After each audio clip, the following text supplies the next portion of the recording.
Good evening, good morning. I'm gonna do.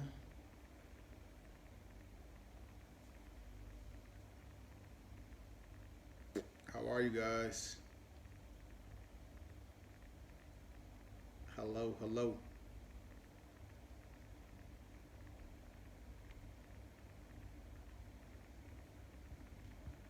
So I'm gonna do a live Q&A.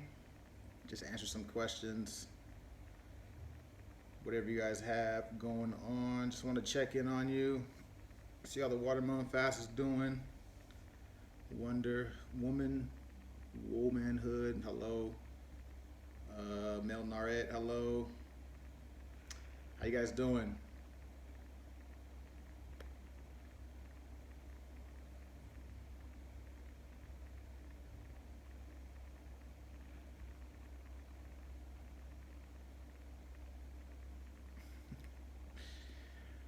So I'm just jumping on here to answer some questions. See how the watermelon fast is going. I think we're on day 8, day 9. For those who are overseas,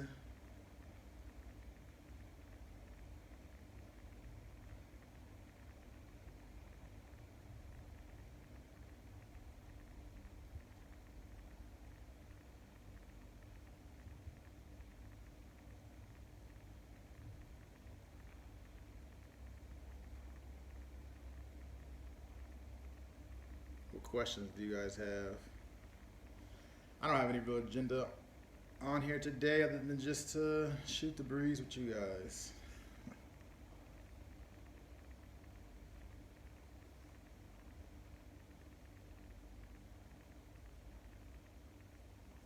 Fruit juice good for cleansing, or should just consume fruit with fiber? You could do both, honestly.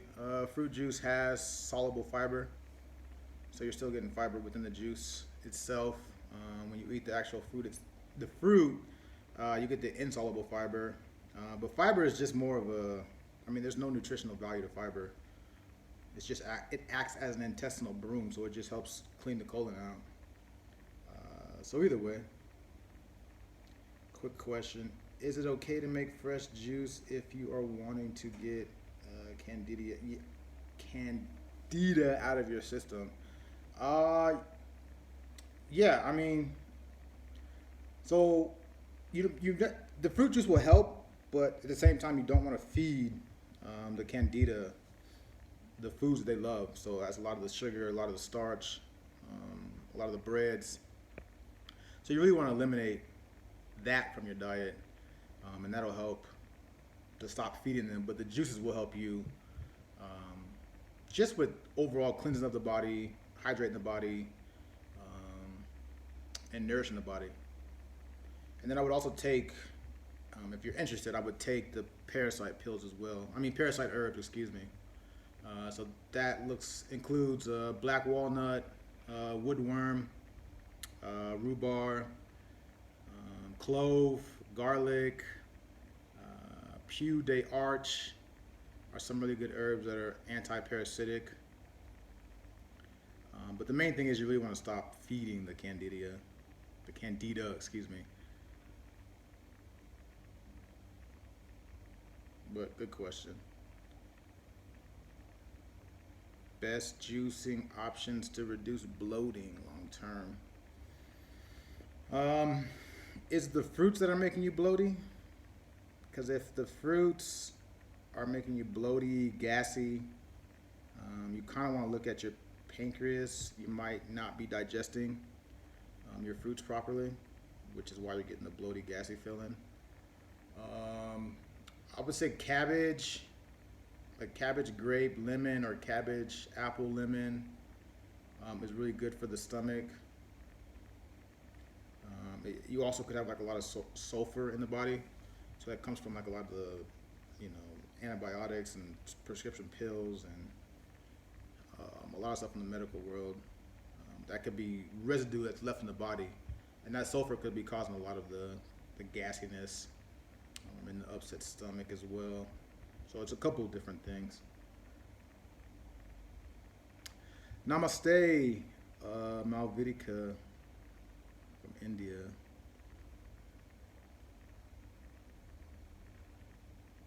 Can you eliminate parasites without herbs? You know, that's a good question because I've gotten that question actually quite a few times lately. I don't know. This is all theory at the moment that I'm trying to look at that particular question. Because if you stop eating the foods that they feed off of, they won't have anything to eat off of, but they're gonna wage havoc like on your mindset because they want to be fed. At the end of the day, they're an organism just like a human is. So if they need to be fed, they need to eliminate. So I don't know. That's a good question. I hate to say. I would personally say no. I would think you would need herbs from nature to get rid of them, and then I think once you get rid of them, then it's more about just maintenance mode from there, and you won't necessarily need the herbs because they're gone. But there's like three stages to parasites. There's the adults, there's the larva, and then there's the eggs. And so parasites are laying millions of eggs every single day, as they reproduce and replicate in the body.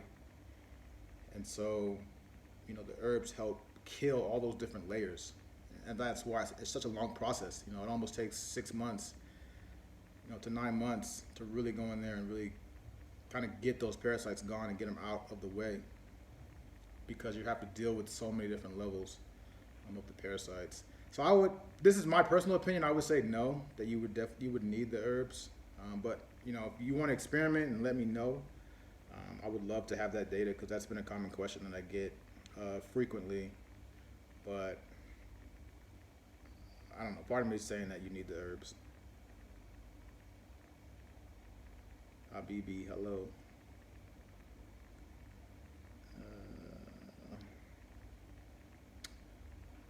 Thanks so much for answering your question. Yeah, not a problem. What else you guys got going on? Who's doing the watermelon fast? I'm 145 pounds and I'm wanting to go on a mucusless diet, but I'm also wanting to gain weight. Is that possible? Yeah, that's definitely possible. You want to stick with more of your veggies.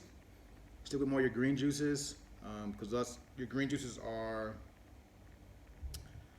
what's going to help you put on weight and put on muscle. Also, you could drink more smoothies. Smoothies. That's the main difference that I see between juicing and smoothies, is that smoothies you're getting all that extra fiber, you're getting just the full capacity of the fruits and the vegetables.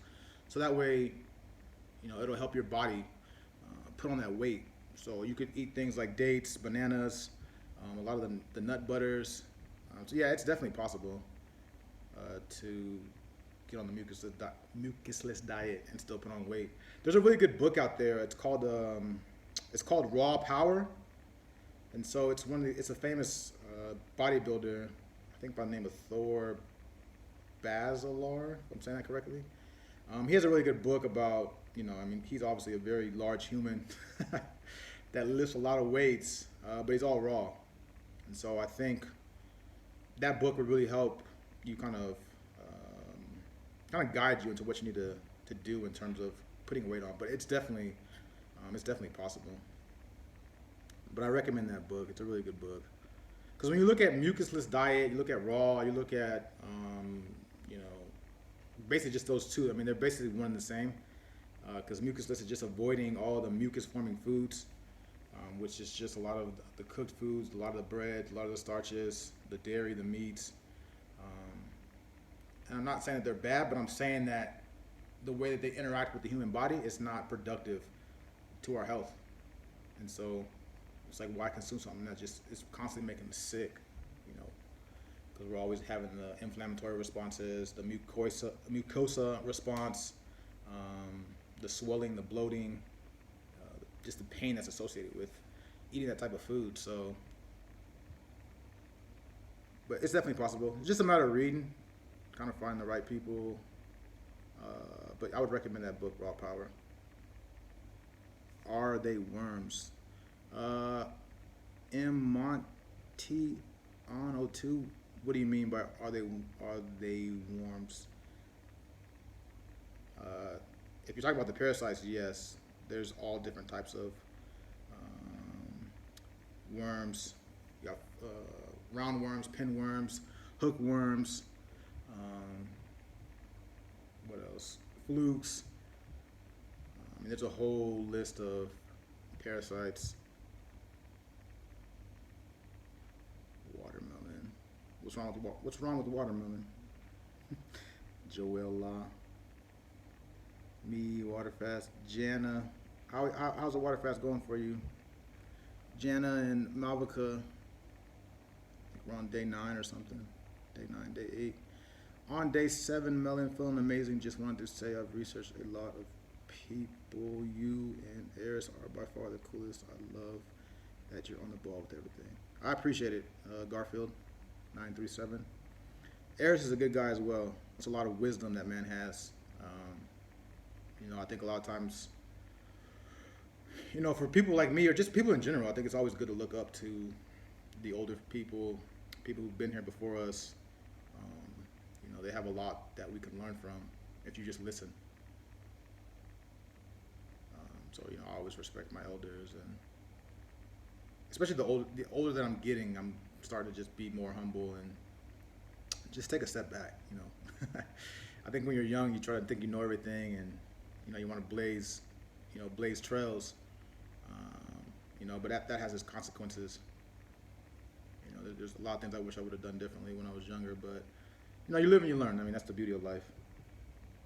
But I appreciate the comment. Nanny, how are you? I appreciate it. Thank you. Yeah, we're just on here just talking. How do you know if you have a lot of mucus? Because I feel like I am full of it. How or what can I do to get it out?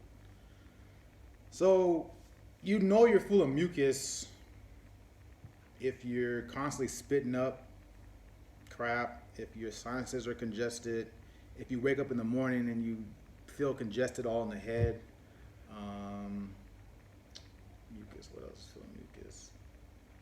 That's a good question. Those are the main things off the top of my head right now. I'd have to look at my notes. But I mean, you'll know that you're full of mucus. I mean, because you're gonna be inflamed. You're gonna feel constipated. I mean, you could just feel when you're full of mucus. And the best way to go about getting that out is to stop putting the foods in that cause the mucus. I know that's not always an easy task, but at the same time, understanding what does cause mucus will help you realize and help you make the change and have the motivation to stop eating the food that causes the mucus. Second would be to start detoxing the body. And then third would be to use the herbs to help amplify the detoxification of the body, because there's specific herbs that help clean out the lymphatic system, because all that mucus is basically just stagnant lymph. So your body is constantly, you have all these cells in your body. You have 100 trillion cells in your body that are constantly no different than you and I. They have to be fed, they have to eliminate, they have to poop. And that poop goes into our lymphatic system, which then funnels down through the lymph nodes. There's a bunch of bacteria in there that pretty much cleans out all those toxins, and they send those toxins to the kidneys for you to eliminate that. And so when you use the herbs, you want to make sure that your kidneys are open and they're filtering properly so you can get rid of that stagnant lymph. You want to make sure that you're constantly using herbs that help just flush out the lymphatic system. You're not putting in foods in your body that cause mucus. And then you're just really kind of just following. I don't try to promote a dietary lifestyle, but if you look at people like Arnold Air and you look at, people like Fully Raw, Christina, and some of these older individuals who've been on the raw living foods, and people like Raw Power, mucusless diet, you kind of understand, what food should I be eating specifically for that. If you send me a DM, I'll send you a website that has a list of all the mucus forming foods.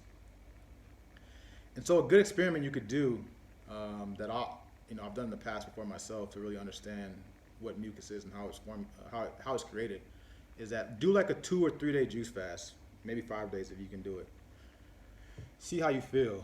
You're gonna feel light. You're gonna feel buoyant. You're gonna feel, not as clogged up. but then do another 3 or 4 days and go eat a bunch of crap. Go eat a hamburger. Go eat pizza. Go eat cheese. Go eat dairy. Go eat bread.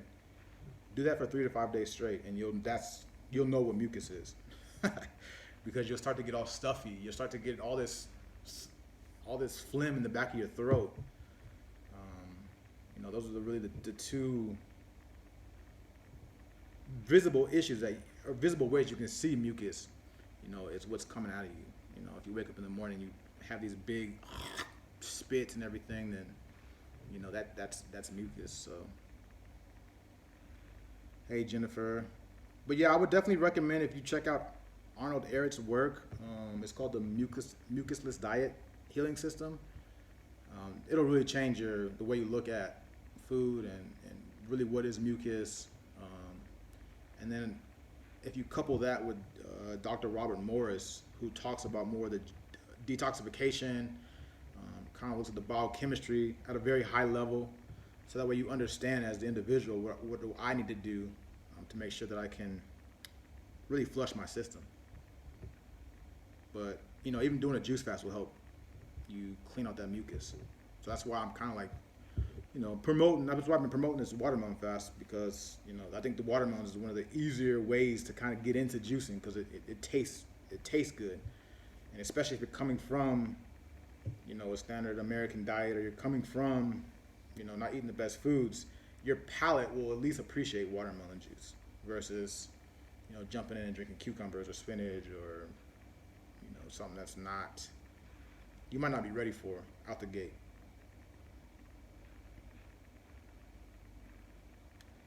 Dahlia, how are you? I'm reading the book that you recommended on parasites. Stephanie, how is it? Stephanis, how is it? Nice to see you too. Your skin is shining. I appreciate it. It's all the juice. That's just nature. Hello, can thin, underweight people also juice fast? Yeah, you definitely can. And depending upon how underweight you are, you might need to look at, you might have malabsorption issues. So your body's not holding on to any nutrients. And the kind of one thing to talk about weight. Let me talk about this for a second.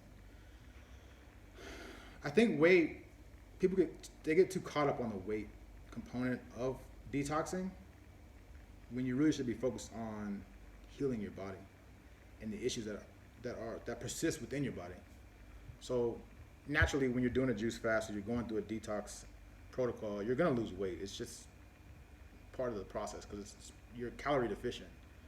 But at the same time, you shouldn't be so hung up on the weight, because you'll put the weight back on. It's more about, let's focus on getting the body healed, getting the body cleaned of mucus, getting this stagnant lymph out of my system, getting the kidneys to filter, making sure that you're able to properly break down food. Because a lot of people aren't breaking down food. And for somebody who's very thin and underweight, I would love to know how tall you are. But off the top of my head, it's like I think you have malabsorption issues, because your body's not holding on to any nutrients. So then you need to look at clean out your colon. So it's like there's things that I think we should look past the weight and look at more of how do we clean the body out. Because one of my mentors, John Rose, always said that most people on an everyday basis is carrying around 12 to 15 meals in their gut, because you're constipated. I know that's not a topic that a lot of people want to talk about, but a lot of people don't have bowel movements on a daily basis, and you should be having multiple on a daily basis. And so it's things like that I think we should more focus on, and worry about the weight later, because you'll put the weight back on. It's just a matter of getting back to eating. The weight will come back on. But at the same time, you just want to heal and detox your body. But that's just my 2 cents. So I see a lot of people just get so caught up on the weight, and to me, I think the weight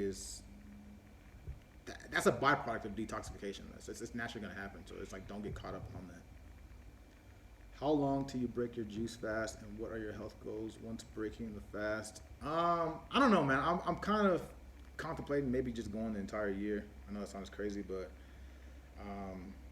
So I'm trying to heal my scoliosis. That's the main thing that I'm trying to deal with, and that's going to require just a lot of time and a lot of just really patience to kind of get the spine to correct itself.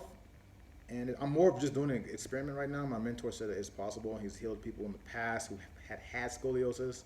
So, I'm kind of really just putting in the work to deal with that because that's something I've been dealing with, for since I was 13. So almost 18 years now. But once I break the fast, I'm gonna move into more raw foods, live foods. Like I said, I was a vegan for about 7 years, 8 years, but I kind of fell into that trap of the whole junk food vegan, just eating the wrong foods, which kind of caused the weight gain, that I was dealing with at the beginning of the year.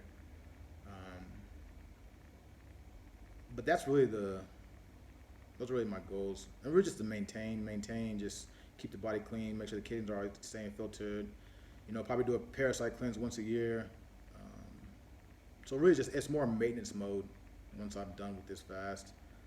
And if this scoliosis gets corrected, then really just start to promote detoxification in general. Because I think a lot of people they're so sick and they need help. But good question though, man. Thoughts on grape detoxin? I think grapes in general, excuse me, are one of the most powerful foods on the planet. It's one of the most powerful foods on the planet. B, it's one of the oldest foods on the planet. So actually, where I'm living at, Armenia, and there's a country above me, north of me, called Georgia. Grapes date back almost 8,000 years. So I mean, this is like literally the original wine country between these two, Armenia and Georgia. So you're talking one of the world's oldest fruits. You look back in any ancient civilization, any religious text, they're always talking about grapes. And then third would be grapes are the most energetic foods on the planet. So I think grape detoxing, if you can handle it, because the level of detoxification that you're going to reach at a grape, doing a grape fast is going to be extremely high. But I'm all for it.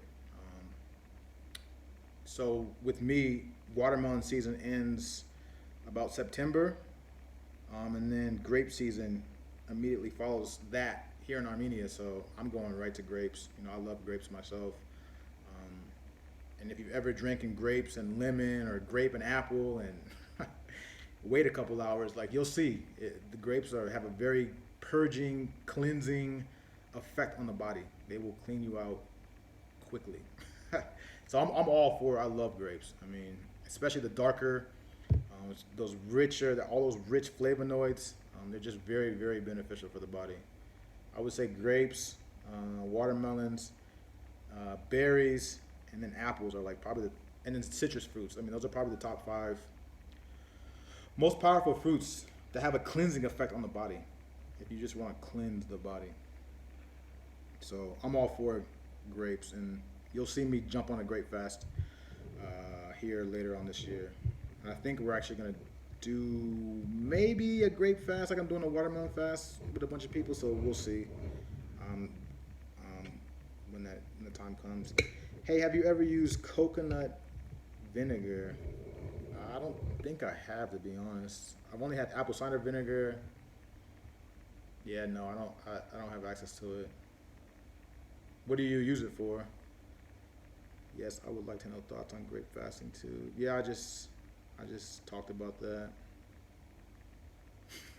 Dahlia, parasites. I'm telling you guys, man. If the more you read about parasites, the more you're gonna be blown away. The more you're gonna be shocked. The more you're gonna be disgusted. The more you're gonna it's gonna motivate you to take action, because they're everywhere. But I get it though. From like, if you look at it from a science standpoint, I understand like microbes and that decomposition component of the world. It exists. Maggots and flies and ticks. All they have their place in nature.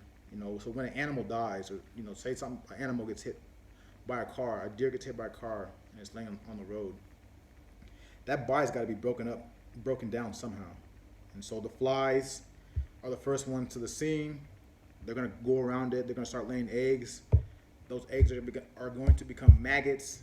those maggots are going to start to literally decompose that, dead carcass. And it's just the cycle of life. So at the same time, it's like those same microorganism pathogens, they live in us.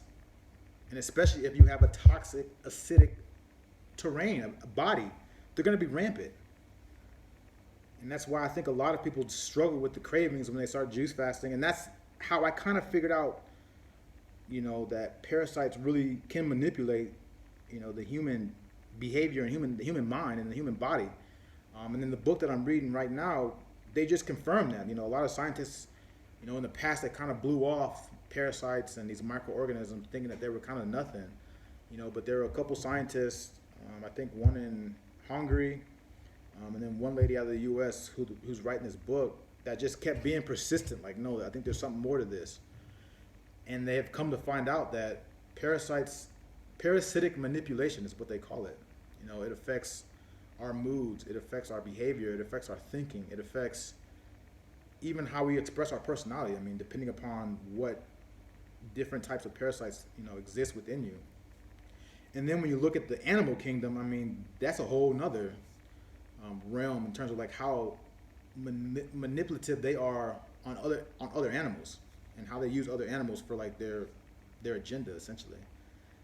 So it's just, I think the more you read about it, the more it's just like, wow, like they really exist. And for me, how I can tell that they are what they are is because I've done plenty of juice fasts in the past, and I've always struggled, the cravings and the wanting to eat something, and and it's. But when I did this parasite cleanse, and that's why I'm so deep into my juice journey right now, is because the parasites, they're the ones that are craving the crappy food, the sugar food, the starches, the breads. They're the ones that want to eat the meat. It's not you. And now that I've done the parasite cleanse, I realize it's not me, because my whole mindset on food has completely changed. Food doesn't affect me like it used to affect me in the past. There's not this big emotional attachment to it. And I just truly believe that it's the parasites that want to be fed. So I don't know. I mean, I just think it's something that it's just got to be addressed. I'm really tempted to write a short ebook about it, because there's not a lot of information on it. It's all the different information's it's all these different places. You kind of have to put the puzzle together to really understand it. But I don't know. That's why I speak so highly of it, and I'm always talking about it because they're just so prevalent. Two masters. Today is day 9 of fast. Had detox symptoms, headaches on day 5, so I left everything and went to sleep. Been feeling the energy, clarity, wanted to give more. Yeah, that's a really good point, Malvika. When you get those detox symptoms, I think the best thing you can do is allow yourself the space to rest. Because when you rest, you heal. Even I had like a minor symptoms about 2 days ago. Bad stomach ache. I had a headache. I was starting to sweat, and I was like, all right, I just need to lay down and just relax for the rest of the day. And that's what I did. I don't try to force myself to do something or try to just continue my day when I'm feeling like crap. Just allow your body to rest and give your body the time that it needs to just eliminate those toxins. Because what happens is that your body is pushing out the toxins so quickly, but your elimination organs or your kidneys and your skin can't filter it fast enough. And so those toxins get reabsorbed back into the bloodstream, and that's what causes the headaches and the detox symptoms themselves. But detox symptoms are always a good thing. I mean, it means you're healing, because detox symptoms really just it really points out the weaknesses in your body.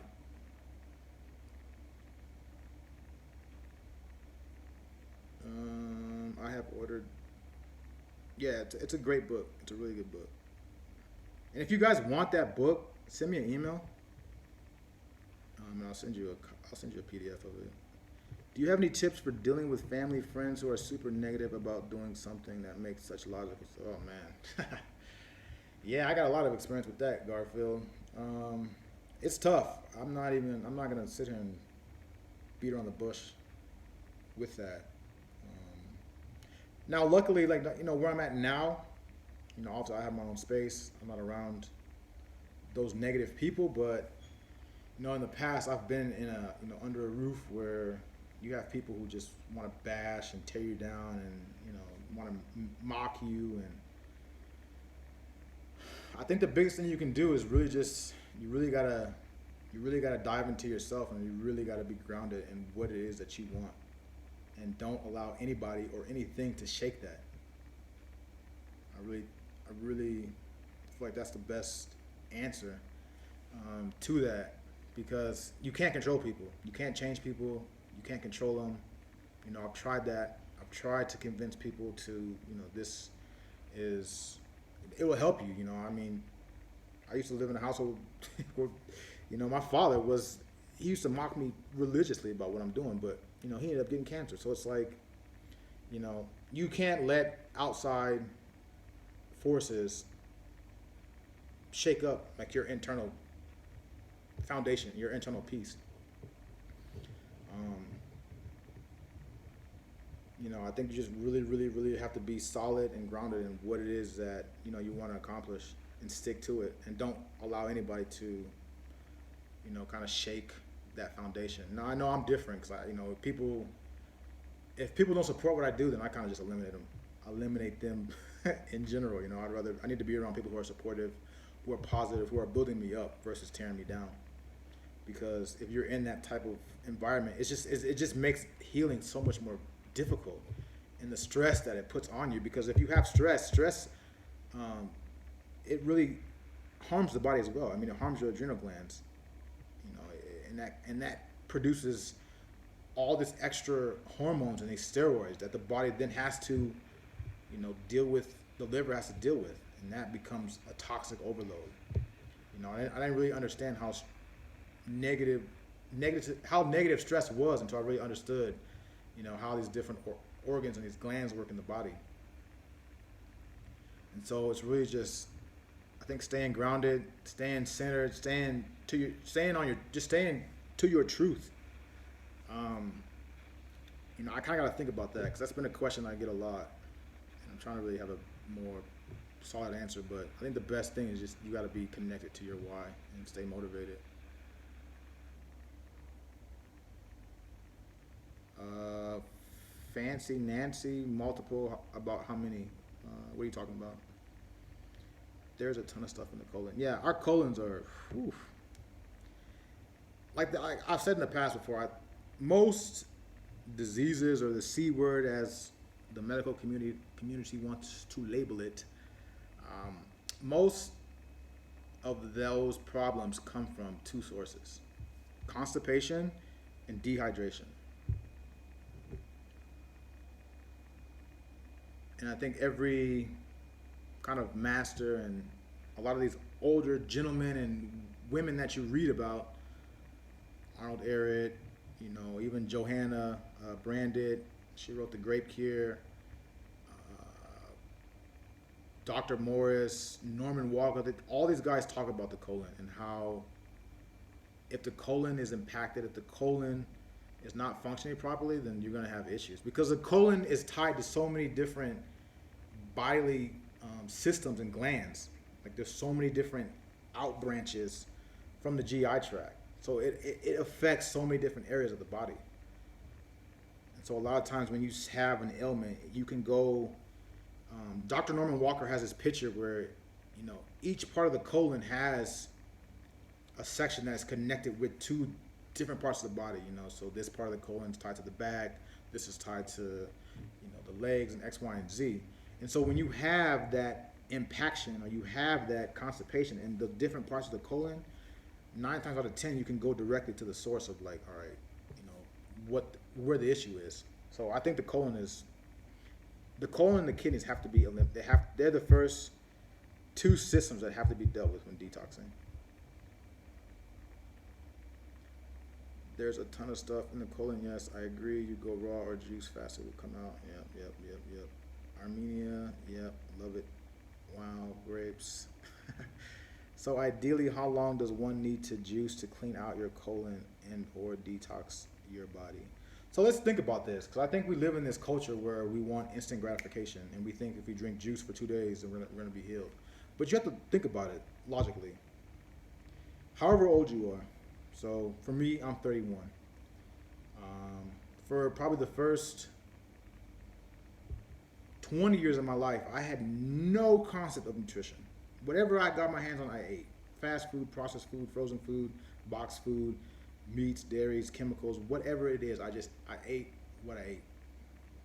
And then for the next 8 years, I was a little bit conscious of like, all right, let's eliminate the dairy, let's eliminate the meat, but I was still stuck in all the starch. I was eating too many starches.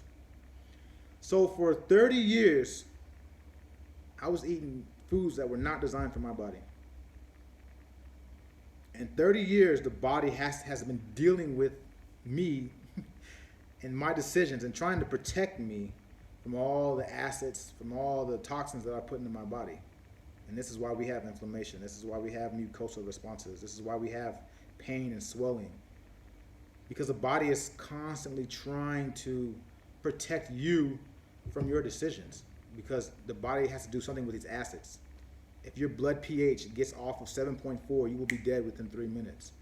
So the body has to constantly do something with these acids. But over time, if you don't ever get the body back into an alkaline state or detoxify the body, then those toxins just become stagnant and they begin to lock up and they become stiff and they become hard.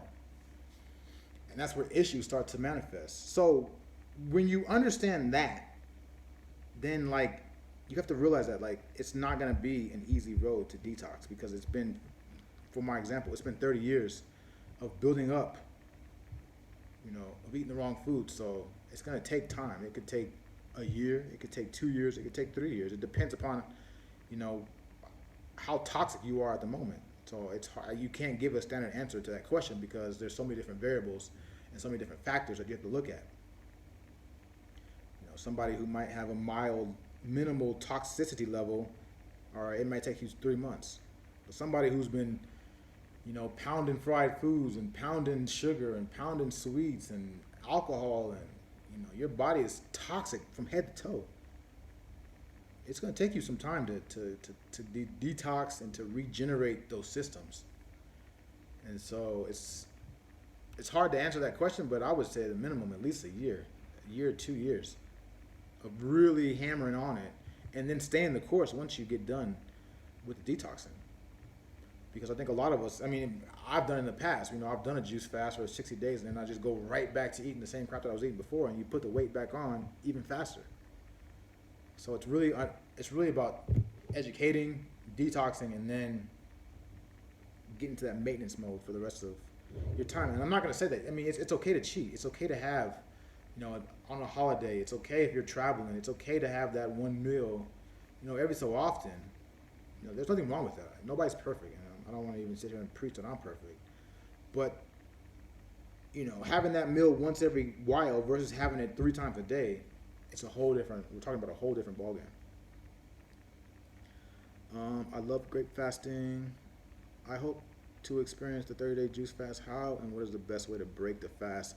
So the best way to break the fast is with fruit. If you have prunes, I'm trying to think what else.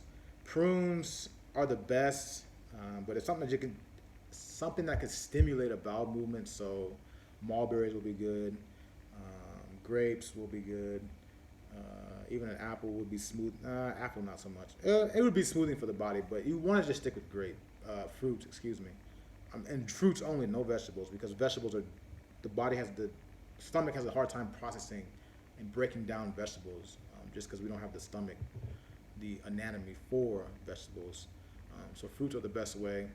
So fruits for a couple days, and then maybe jump into like a smoothie, then maybe jump to like some type of soup or something that's really light, like a salad, before you start to introduce the heavier foods, because you basically want to turn back on your digestive system, because it's been shut off for 30 days or however long your juice fast is. So you have to be very cognizant of how you reintroduce food back to the system, because you can have negative consequences if you don't do it properly.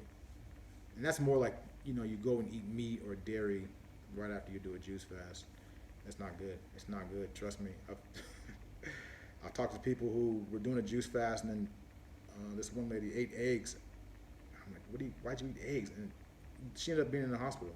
So it's like, you gotta be cognizant and not put the body in shock, after a juice fast. Yeah, grapes. I'm telling you guys, man. If you guys read the book, there's a book out there called The Grape Cure. It's by a lady. It's by a lady named Johanna Brandit. She's from South Africa. She had stomach cancer, stomach C word. I hate saying the word cancer, but she was able to heal all her issues with grapes alone. Just grapes, just a grape fast. And so it really helps you understand the nutritional value of grapes. It helps you understand, all the different salts and the bioflavonoids and how they interact with the body. And a lot of these old masters talk about grapes. I mean, if you look in history, you look at religious texts, if you look at, some of the philosophers from Rome and Greece and Egypt, I mean, all these guys talked about grapes. I mean, it's literally one of the oldest foods on the planet.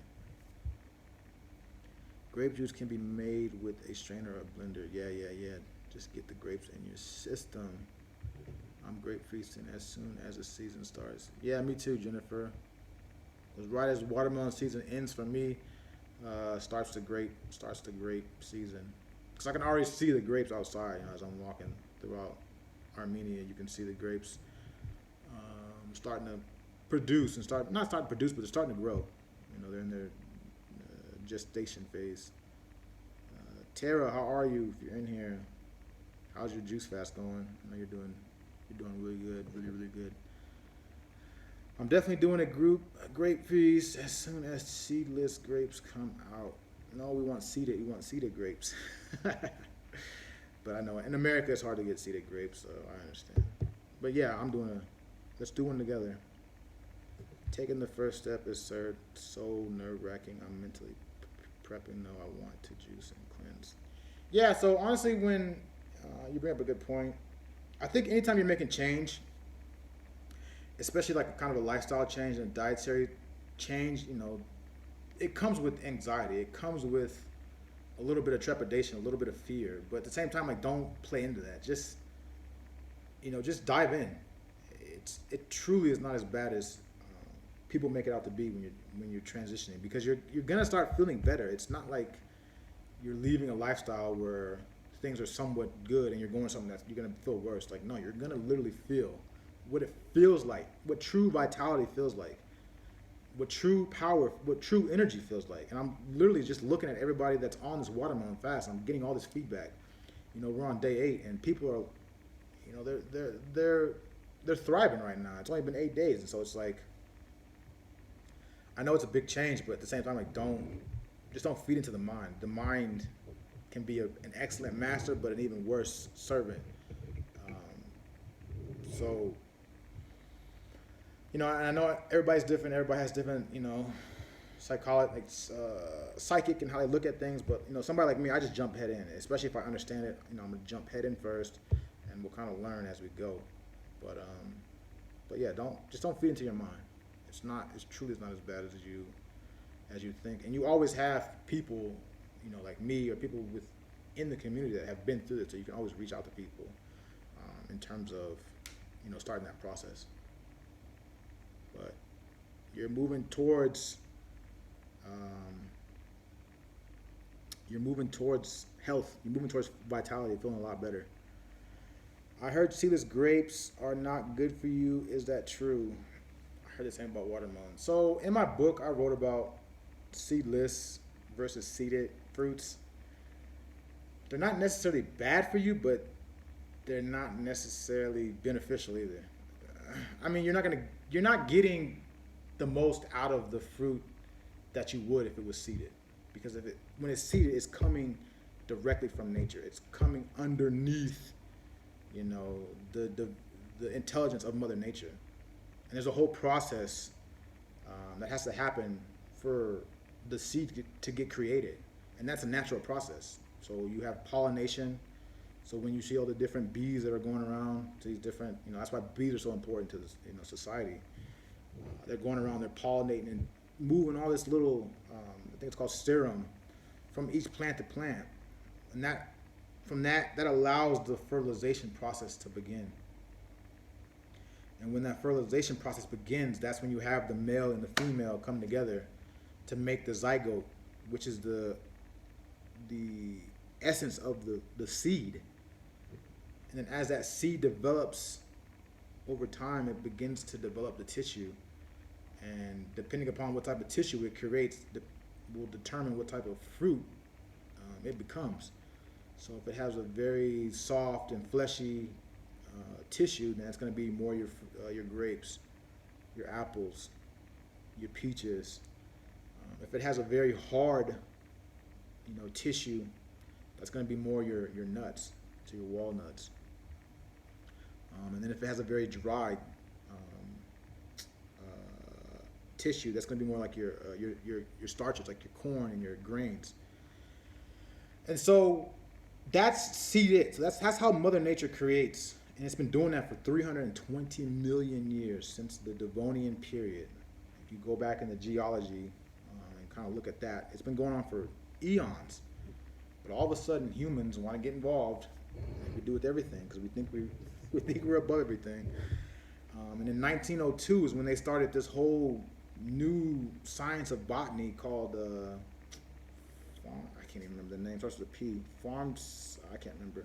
But that's when they basically started using all these artificial means to, artificially pollinate different plants to get them to grow. So basically like asexual reproduction. So it's not, you've taken the female element out of it. So you're using chemicals, you're using synthetic mediums, you're using clones, you're using artificial ingredients to create the fruit. And then when you look at why they're doing it for commercial purposes. They're doing it so that the fruit has a longer shelf life. They're doing it because people's palates have been so screwed up from eating all this other crappy food that when people eat fruits and vegetables, they're like, I can't eat that because it doesn't taste good.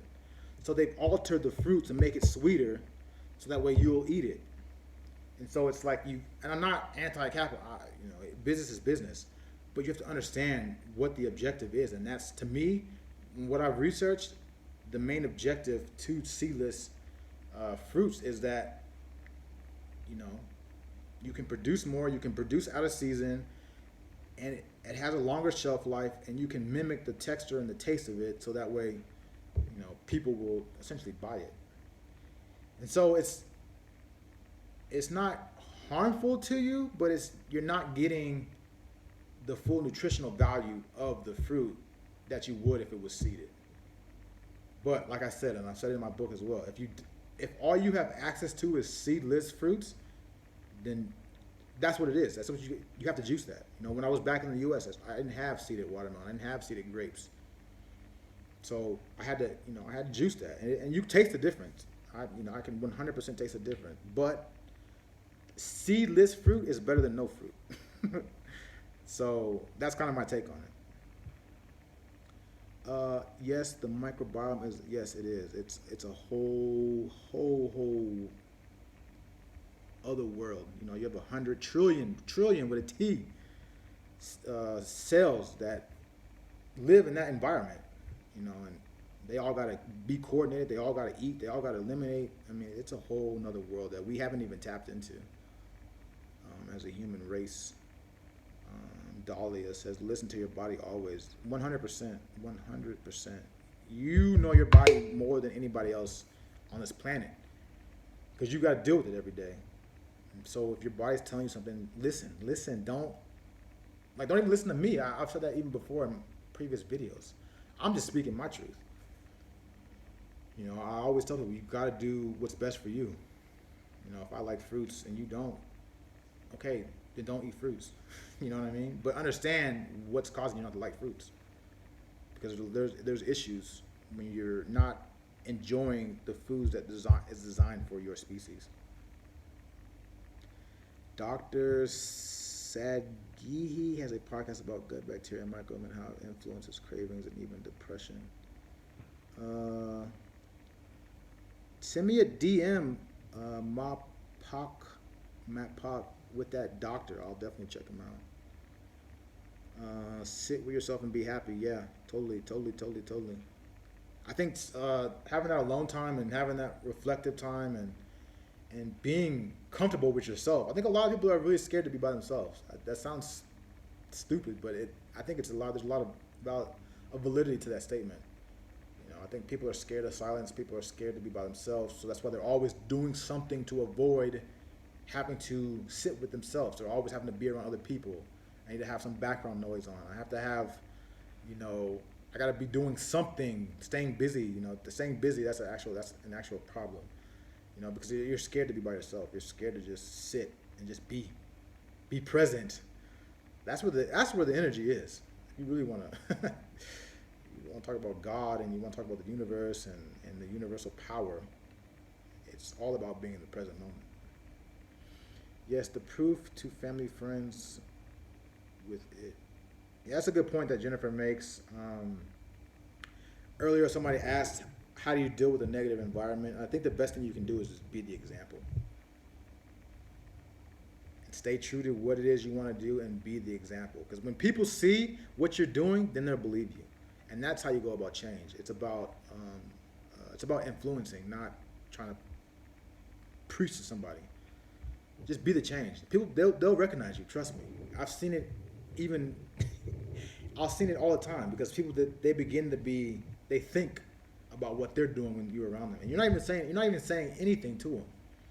I've definitely been at like holiday parties, and I've been around, you know, friends and family where, you know, I'm doing my thing. I'm juicing, or I'm, you know, eating raw foods, or I'm eating just the way I eat, and I'm around a bunch of meat eaters, and within like 5 to 10 minutes, you know, that they start questioning, you know, themselves, and like I haven't said anything, so it's like their conscience is playing with them.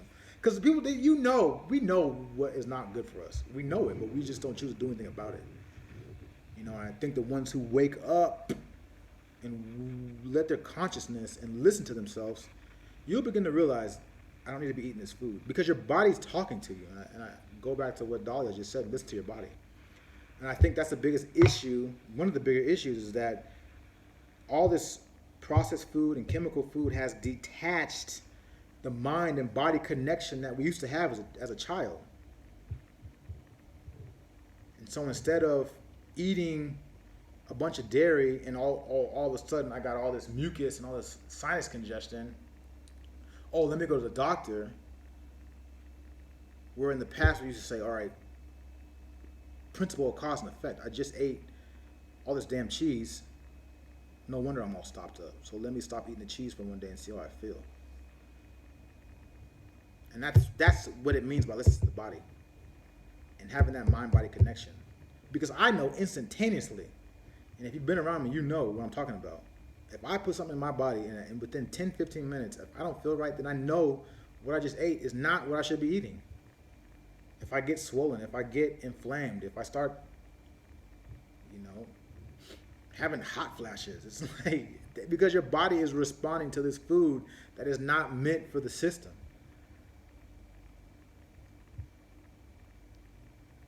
I get on rant sometimes. But it's just, you have to listen to your body. There's not one system that's out there that's perfect because we're all different. And we are all at different stages of our health. You know, some people are more toxic than others. So some people can't handle fruit. But that doesn't mean all fruit is bad just because you can't handle it. That's your problem, not the world's problem. It's true. Stress is rough. Yeah, stress is not good for you. Stress is not good. I love you guys too, man. I really do. That's the only reason I'm doing all this is for you guys. Marissa, I love you too. But yeah, Marissa, if you ever need, just reach out to me. Trust me. We go back like ages, so I know you're about to make that transition. So I'm always open. You can always reach out to me if you need help. Because I've been there. So when you know better, you do better. Agreed. 100% Dahlia. Because you know what you know. You know what you don't know. But when you start understanding, it's hard to go back and do the same old crap. Because you know you shouldn't be doing it. You know? My sister on medication suffers from severe OCD. I asked her if I would like to try fasting juice for a day. Her reply, I need to take medicine. So need to eat solid food. She is constipated. So like I said, you can't change people, Malvika. People have their perspective, people have their mindset, people have their ideology of what health is, what being sick means. Um, and so you can't push your agenda on people. You won't get anywhere. You'll waste your own time. You'll put stress on your own body. Um, so I mean, you can give advice, but if that's her reply, that's her reply. You know, and I know it's even when you're dealing with family, it's tough because it's family, but you can't get caught up in other people's drama. Because at the end of the day, health is a personal journey. And yeah, I'm sure she's constipated. I mean, that's why she's. I don't. Let me shut up. Yes, juicing. Yeah, I agree. I agree with Jennifer. Juicing is really, it's easy.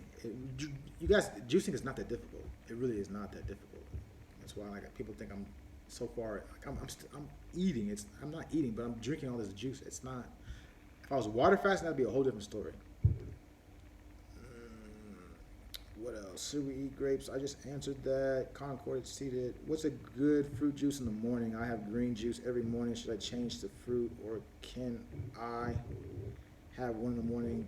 So you got to find what's best for you. Personally, like myself, I love fruits in the morning. Fruits help move the lymph from the night before. So when you go to sleep, all that lymph, all those toxins basically become stagnant. So when you wake up, you want to flush that out of the body. You want to get the kidneys open. You want to move that lymph. You want to hydrate the body. So you know, I personally I prefer fruits. I like if especially when it comes to winter, I do fruits in the morning, greens around lunchtime, and then I do a fruit at night. So you have to find what works best for you. And like I've done experiments before in the past where I just feel a lot more energetic on fruits. And so you just got to do what's best for you. But a good fruit in the morning would be just some simple orange juice. And I'm talking about fresh squeezed orange juice, not that store-bought crap. That's a good one for the morning. Apple juice, gingers are good in the morning. Personally, if you want to stick with the greens, I love cucumber, apple, and lemon. That is by far the most refreshing drink you can have in the morning. Rich in electrolytes, it's good for hydration. It's gonna allow your day to like just get going, you know that. So I would recommend that if you want to stick with the greens. Does blending have the same benefits as juicing? Um, yes and no. The main difference is the absorption rate at which the nutrients go into the body, and then when you're blending food, your digestive system is still intact because your body has to break down that food. I got 2 minutes left. Damn, I got so many questions. Do you guys want me to get back on and answer more of these questions or no? Let me know. I got a minute. Hello from Africa. Shelia, you're from Uganda, right? Teresa, how are you? You guys want me to jump back on or no? I'm gonna give you 5 seconds to answer that question. I'm gonna jump off.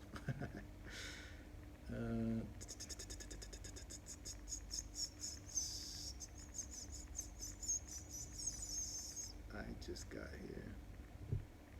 All right, let me jump back on. I'll jump back on. This is the one thing I hate about Instagram. Just let me talk for however long I have to talk. IDIL. Did you wanna talk?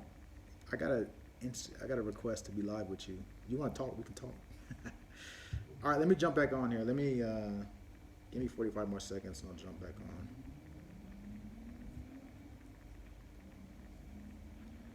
But you got to ask me your questions again once I jump back on because I lose all this information.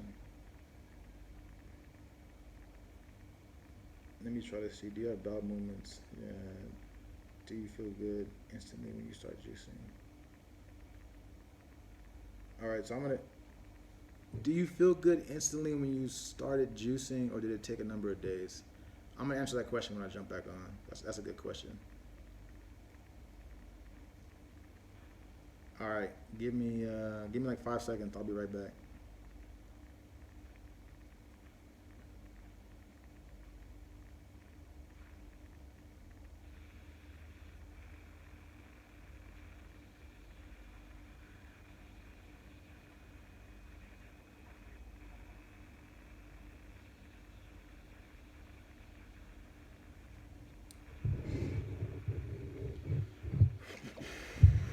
Round number two.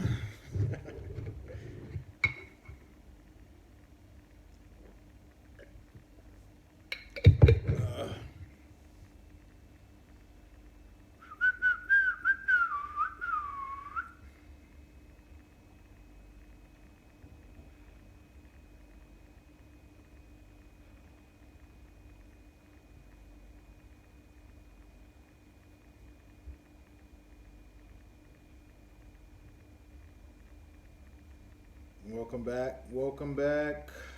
Or if you're here for the first time, welcome.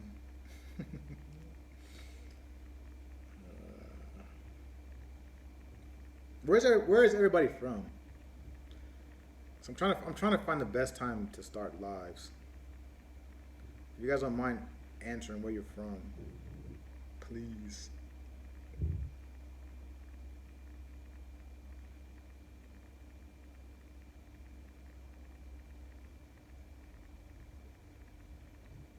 New Mexico. Teresa. Alonzo, what's up, brother? Maryland, Canada. Texas.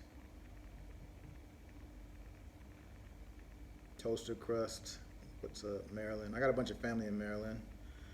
LA, Texas. You guys are all American. California. Summer Abs. Where are you from? I'm just trying to get a feel for where everybody's from. North Carolina. All right. Nigeria. What's up? What's up? I love it. What part of Nigeria? Norway. What part of Norway? Dr. Unbreakable, how are you? I want to go to Norway like right now because you guys have the 24-hour sun. Georgia. Georgia, the state. I'm assuming the state, not the country. All right, so the last question I think I had was, when I start juicing, do I feel the benefits immediately, or does it take some time? I'm doing good, Dr. Unbreakable. Oslo, nice, nice, nice. Yeah, I've been to Finland, I've been to Sweden, but I have not made it to Norway yet. I wanted to go this year, but that got thrown out the window. So when it comes to juicing,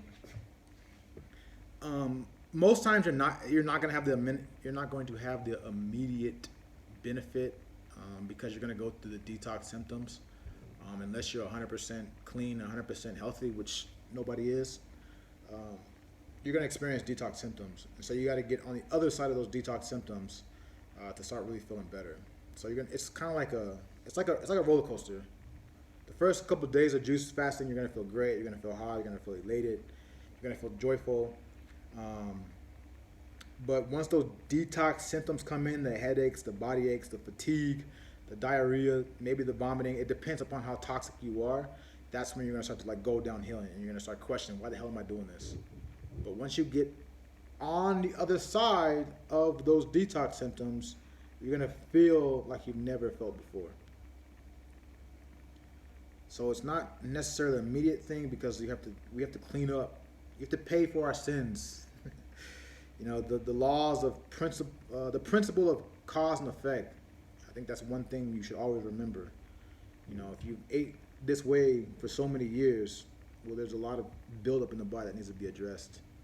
So the body's got to go through those processes to eliminate. And I've had a couple detox, healing crises myself they've been pretty rough. I mean, like I said, it's not easy. But when you get to the other side of that detox symptoms, you feel like a new person. So that's what keeps me motivated to doing this. Yeah, I bet I want to visit Norway at this time of year. Mexico. What part of Mexico?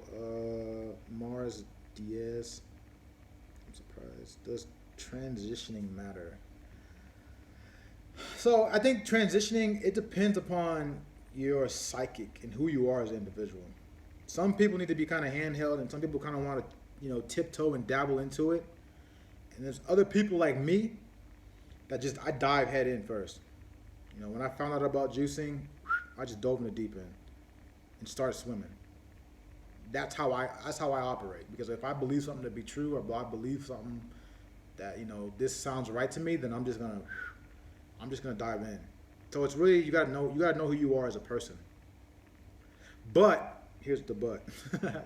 Depending upon what your lifestyle is, just speaking from experience, I would just be cautious transitioning, because going from eating the standard American diet, and when I talk about the standard American diet, I don't mean I'm talking specifically to Americans. I'm talking about this is a global phenomenon. The standard American diet has literally manifested itself across the world. So it's not just particular to Americans.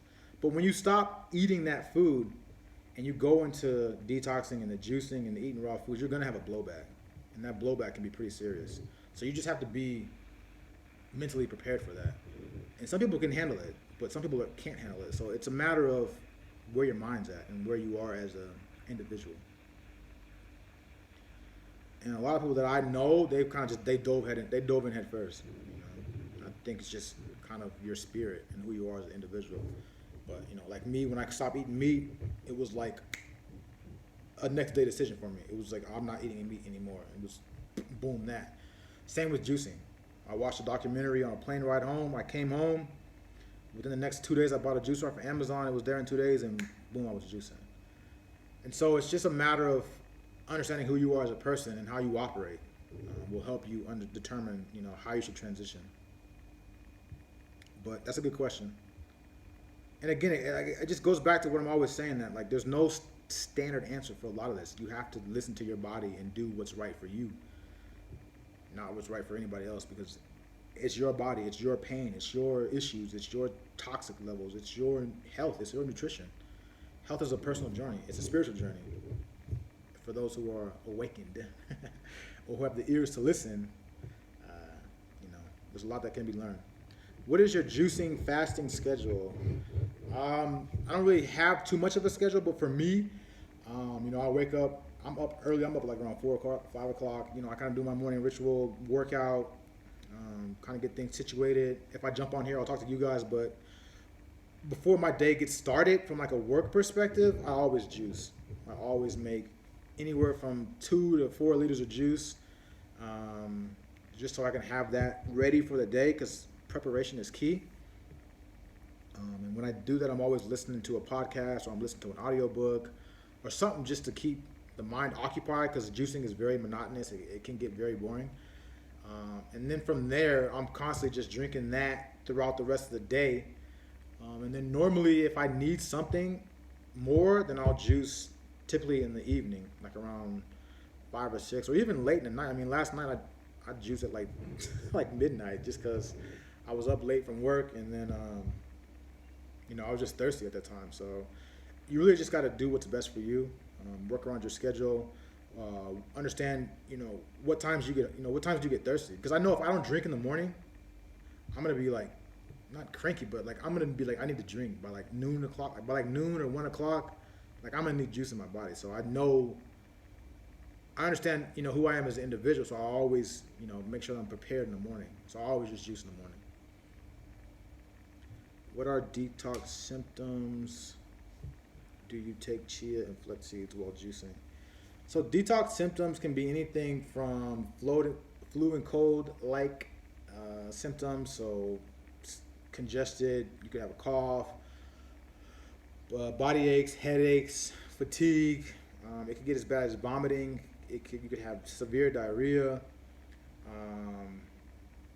Those are the main things that usually pop up. You might have a sore throat. You might have a cough that persists. You might be coughing up mucus. These are just a number of different things that can happen during your detox symptoms. But at the same time, your detox symptoms are very personal to you. So when you start fasting, you start detoxing, it really just highlights what your issues are. You know what I'm saying? So like for me, I've always headaches, body aches, diarrhea. Sometimes you might have there's emotional detoxing symptoms as well. I mean, that's definitely a very valid point. I've made a video about that. You can start, having old feelings come back up. You can start dealing with, old trauma or, old relationships that you didn't really get a resolve to in the past, and like just old things will come up that I would say you want to resolve them so you can move, uh, into the future with, and move forward in the future. And then I don't take any chia seeds or flex seeds right now, personally. Anywhere in mind where you want to settle down and live long term one day? Alonzo, that's a good question, man. I don't know. I contemplate a lot about staying here in Armenia for the foreseeable future. I would love to get to Africa personally because I just, from a business standpoint and where the world is moving towards, Africa is, I think, the forefront. In the next 20, 30 years. Places like Vietnam intrigue me just because of the quality of fruit there. So I don't know, man. That's a tough question. And I even thought about coming back to the U.S. I mean, there's places like Florida, Hawaii that I would live in. But the main thing for me is just I need to have access to quality fruits and vegetables, or have the land to produce those quality fruits and vegetables, and just be within a government that's not too crazy. So I don't know, man. That's something that's been on my mind a lot. I really it's hard for me to answer that question right now. Yeah. So my friend Jennifer, she dove in head first and did a 100-day juice fast. So it's just a matter of who you are as an individual. Mexico City, yeah, Mexico City is beautiful. I've been there before. I love Mexico. I would live in Mexico. I would live in Mexico for an extended period of time, just because the people, the culture, the plants down there. I mean, the fruits and vegetables they're awesome. Standard global diet. I like that, Alonzo. I like that a lot, actually. Stop making it so American specific. I like that standard global diet. I'm gonna use that, brother. You probably answered this before, but with juicing, do you find that you're getting enough protein? Yeah, I've answered this before. So I don't know how to. Let me try to answer this without sounding like an asshole. Yes, you're getting amino acids. All the different fruits and the different vegetables have amino acids basically per calorie. So fruits have them. You'll get more of the amino acids from your green juices, but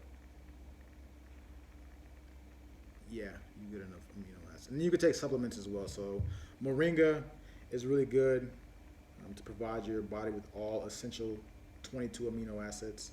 So it's like not get out of the mindset of protein, because that's your body doesn't even need protein in general. I mean, that's one of the biggest fallacies out there, is that we need protein for energy, quote unquote, when we need glucose and fructose and carbon for energy, which comes from the fruits and the vegetables as well. And if you understand how the body has to break down protein and how toxic that process is, because your body can't break down the copious amounts of protein that humans are putting in the system.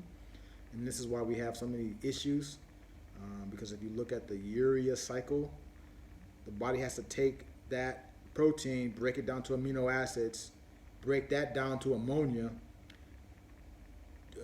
transfer that ammonia, basically transmute that ammonia into urea, and that urea comes out of your urine. But the problem is a lot of people don't have the digestive enzymes to even break down meat, because it's not designed for us. And your body becomes toxic with the ammonia, and that has its issues: gout, arthritis, inflammation. And that's a very, very, very, very toxic. It's very toxic to the body. So amino acids is what you're after, and yes, amino acids are in fruits and vegetables, and you can supplement that with herbs like moringa, herbs like maca root, herbs like even bee pollen is good for you if you want to make sure that your body's getting the complete all of the amino acids. No matter if you eat meat or not, you have to get amino acids from an outside source because your body doesn't produce. There's none of them that your body doesn't produce. So, long answer. Oh man, just the brainwashing is out of control sometimes. Wait, so earlier you mentioned parasites. Can you get rid of parasites while juicing, or is it a separate process? It's a separate process. You really want to take the herbs for the parasites. Someone asked the question earlier, can you kill the parasites without the herbs? I don't think so, because you can kind of starve them out, but at the same time, they're constantly reproducing millions of eggs per day, and there's 3 levels to parasites. There's the adults, there's the larvae, and then there's the eggs. And so when you do take the anti-parasitic herbs, you're going there and you're killing all 3 of those levels, and it takes almost 3 to 6 months to do that, because you have to go in there and address the adults first, who are laying the eggs. Once you kill the adults, then you got to go in there and get all the eggs and the larvae out. So it's a very tedious process. So I think you can juice and do the parasite cleanse together. Yes, that's fine, because at the end of the day, you're just taking herb. You're taking a capsule or you're taking a tincture, and you just do that while you're juicing. And I do that. I do that constantly. So hope that answers your question. My green juice has celery, cucumber, parsley, kale, spinach, carrot, lemon, and lime. Is that too much? No.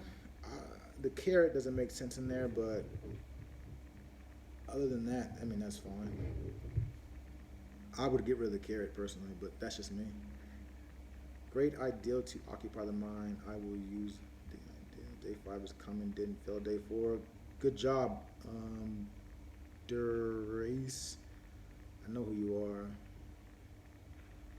Pure watermelon for juice. Anything bad with that? No. It's just you can get, there's health that comes out of that. What's bad about watermelon juice? You guys, stop demonizing the fruit, man. It's not the issue in the world. We are so focused on the wrong thing, it drives me crazy sometimes. It's like fruit is not our enemy, man. The only thing that will happen bad is that you don't want to go back to your old ways of eating. So why did you choose to live in Armenia? So give you a quick answer on that. I started traveling the world 2014. I've been to a number of different places, and for some reason I came here in 2018. It was very random. I love going to kind of off the beaten path countries. I found a round ticket here for my birthday, and I just felt so connected here. And then I started just obviously being in, going around the city, and then I started to try the fruit, and I was like, holy shit! This is what real fruit tastes like. My whole perspective on life changed like when I ate that fruit. And so it's kind of a number of different factors, because obviously traveling in and out of countries, you have to deal with visas and immigration. So Armenia has a very friendly visa program, so you can stay here for an extended period of time without any issues. The cost of living is extremely cheap. English is pretty widely spoken around here. There's a huge expat community.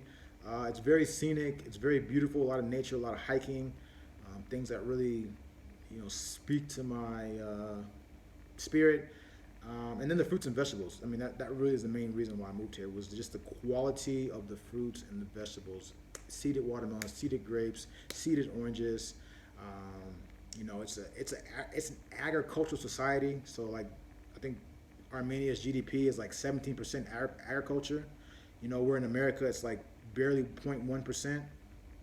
So everything's very local. Everything's either grown in Armenia or it's coming from the neighboring countries. Everything's organic. You don't have to worry about all that, nonsense that I dealt with, back in the U.S. So it's kind of a number of different factors that kind of came together, and I just felt like my spirit feels, like I'm supposed to be here. Because when you look at history and you look at this part of the world, Armenia, the Middle East to an extent, this is like the cradle of civilization. This whole Armenia, Iran, Iraq, Turkey, Greece, Bulgaria, Georgia, parts and bits and pieces of Russia. I mean, this is the cradle of civilization. So there's so much history here, and I think that's why I feel connected. I don't really talk about past lives and all that kind of stuff, but it could be a possibility that I've been here before, and that's why I felt so at peace here. I've never felt at peace in a country than I felt here. I would say here, Cuba, in Japan, in India, I've just felt like, whoa, like I just felt connected here. Because like when I came from the U.S., like it's so much tension in the U.S. There's so much, everybody hates each other. And when I came here, like Armenia is like one big village. There's so much like just love and support for one another. Like there's no violence. There's no crime. I mean, it's just I don't know. I just love it. I love it here. People are extremely friendly, hospitable. Have you seen improvements in your skin and your hair? Yeah, my skin is glowing. I had like a little bit of a breakout probably about 2 months ago, but it's just the toxins leaving from the system. My hair has been growing back a lot thicker. My beard's been growing back. So yeah, I definitely see improvements in my hair and skin. Did you use a book or anything for your research tool? I'm looking to get started. Of course. I wouldn't be where I'm at without research. Send me a DM. I can send you some books. But Dr. Robert Morris has a book. He has a YouTube channel. He's extremely informative. John Rose, he has a YouTube channel. You can look at people like Arnold Ehret. He's one of the masters of just the whole detoxing the body and looking at how starch and mucus, how detrimental that really is to the body. You have people like Norman Walker, who's an excellent, who talked about juicing fruits and vegetables and constipation and the colon. You have people like Herbert Shelton. I mean, there's so many people out there that I wouldn't be where I'm at now without the research. I definitely. You could Dan McDonald on the Life Regenerator on YouTube. I love him too.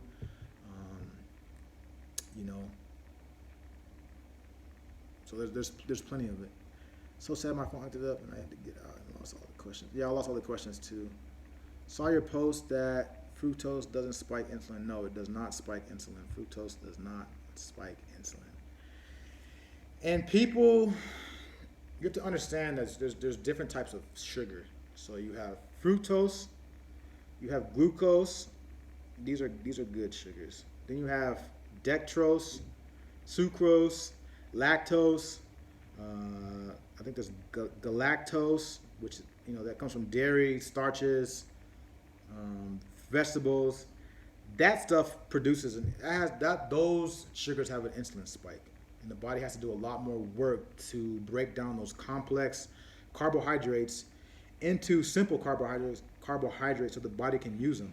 But the problem is we indulge in the breads and the pastas and the dairy and the grains, and the body cannot process that food fast enough because the body has to break down those complex carbohydrates into simple carbohydrates in order for the body to use it. It's just basic chemistry.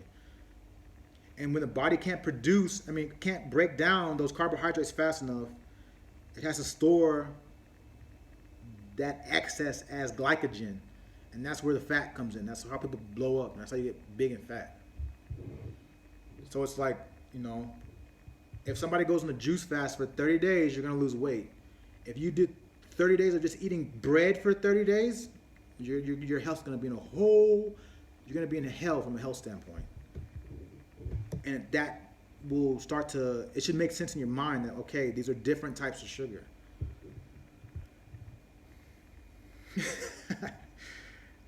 Thank you for the answer. I knew there was a way of getting protein, but you have to fall asleep. Yeah, we all fall victim to that, Lytel. We all fall victim to that fallacy of the protein. I mean, it's the brainwashing that goes on, but it's the conscious beings that wake up and see the truth. And then the ones who are really connected to the higher source and the God start to speak about it and say, look, like, there's other alternatives. Because you can get amino acids. I mean, amino acids are not the problem. It's the protein that's the problem. Because there's so much crap that comes with the protein. You know what I'm saying? If you really looked at what is in meat, and I mean, even from a parasite standpoint, parasites, meat is loaded with parasites. Loaded. Parasites get into the nooks and crannies of the muscle system of the animals. And what do humans do? You eat the flesh, and the flesh has all the chemicals. I mean, not chemicals, but the parasites. The parasites, the pus, the dead tissue, the hormones that you're eating. You gotta think about it. These animals. They are conscious. I mean, we all love our dogs, but we never would think about eating our dog. It's no different than a cow or a chicken or a rabbit or a lamb or a sheep.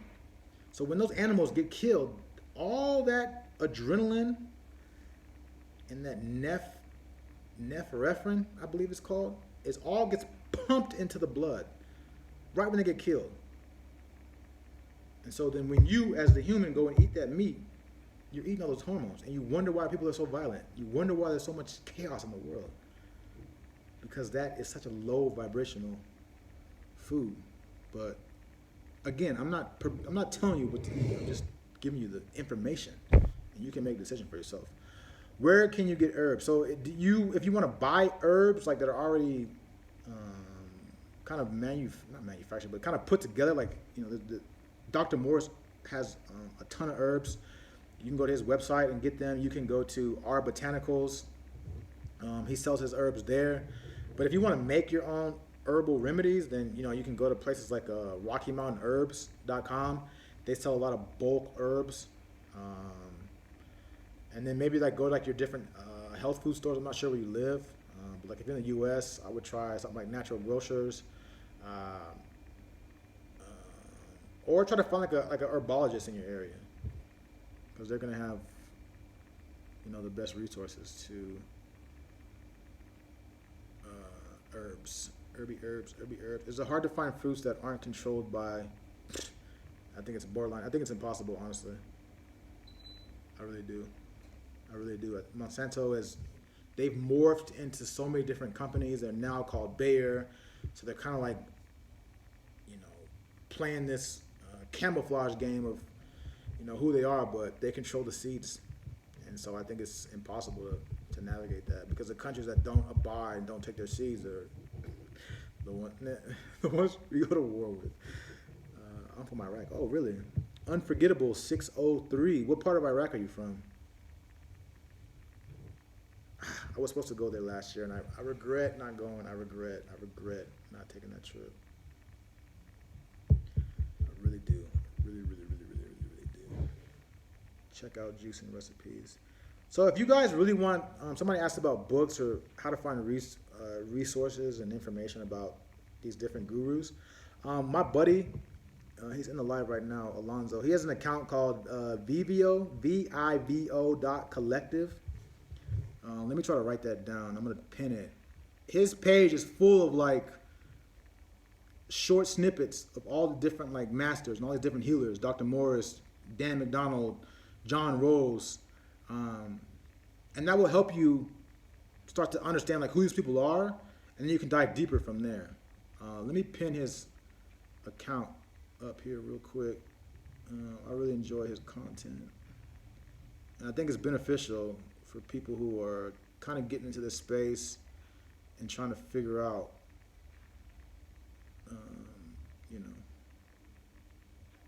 what's what. Let me kind of pin this. All right, so I just pinned it. Check out his account. It's a pretty good account. Got a lot of good information. And I did an interview with him last week, so you can check that out as well. Let me see. Great, I understand how you feel. I'm also very connected to a country from a past life. What about you, Summer Abs? Where do you feel connected? Dr. Morris, yeah, he is. Dr. Morris is these guys will literally change your life, because they'll change the way you think about things. And I love Dr. Morris specifically because he addresses people's issues. So how I found him was because I was having issues with I kept having all this excess sweating. I was always sweating all the time. Why the hell am I sweating so much? And I happened just to stumble across one of his videos where he's talking about excess sweating, and he's talking about, oh, that's a kidney filtration problem. And I was like, kidneys. That rang a bell because I had kidneys issues when I was playing sports, and so like the light bulb started going off in my head, and I'm like, damn, let me listen to more of this guy. I just kept listening more and more and more, and then I read his book, and I'm like, wow, like this dude really knows what he's talking about. He breaks down the chemistry, he breaks down the biochemistry of the body in a very simple manner that you can understand. He just ties the dots together, and then when you start to listen to a lot of these other guys like John Rose, Life Regenerator, Arnold Ehret, Dr. Sebi, they're all talking about the same thing. Once you find one healer, you'll find all of them. Do you ever add chia seed to juices? No. So the only time I ever use chia seeds, there's one drink that I'll use if I don't really use it too much now that I used to use in the past, but it's a really good drink to help flush and to help move mucoid plaque. So you can take water, like a liter of water, take activated charcoal, take lemon, bentonite clay, psyllium husk, and chia seeds. And that's a really good like colon cleansing drink. But other than that, I don't really use chia seeds. I don't really. Do you feel shake equal juicing? I don't know what you're trying to ask. Do you feel shake equal juicing? What are you trying to say? Parasites? Yeah, they're disgusting. How do you answer the will fruit be bad from candida issue? I get this question all the time. So you got to look at candida, what they're after. They're not after the fructose. They're not after the fructose and the glucose. They don't. That's not their food source. Their food source is the junk food, the processed sugar, the breads, the starches, and all that stuff that gets left behind the system. When you're drinking fruit juices, your body does not have to digest, that juice. It's going right to your bloodstream. It's going directly into your cells, and then you're urinating out the rest of it. But when you eat the bread and you eat the pastas and you eat the candy and the junk food and the baked goods, all that stuff gets stuck in your colon. And that's where the microbes and the parasites and the pathogens, that's where they're thriving. They love all that. And candida, especially because a lot of the breakdown of carbohydrates starts in the mouth. And so these microorganisms they're intelligent enough. They know what their food source is. And they know what their food source is not. And so that's kind of how I would address that. It's the different type of sugar. That's where I keep going back to. Is people keep lumping sugar into this one category. It's not just this one all-encompassing category. There's different types of sugar. There's sugar from dairy. There's sugar from starches. There's sugar from bread. There's sugar from vegetables. There's sugar from fruit. And all those different types of sugar have different metabolic pathways that get broken down in the system. The body is nothing but a food processor. At the end of the day, it's all chemistry. What has grown on Mother Earth under the sun? You can't go wrong with eating it. I know, Summer Abs, I totally agree with that. It's like Mother Nature is not here to harm us. I don't know why people think that like this fruit's gonna kill us. But yet we never question the food that is killing us right now. If people were so want to put this scientific hat on and ask all these in-depth questions about food, if we did the same thing about fast food, processed food, food that we've eaten for eternity, and if we question that, imagine where we'd be as a society.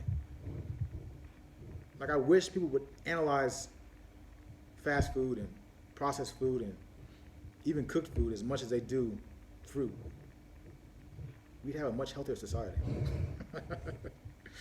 Because goddamn, y'all, people ask so many questions about the fruit, and it's like, it's from Earth. It's been here for millions of years.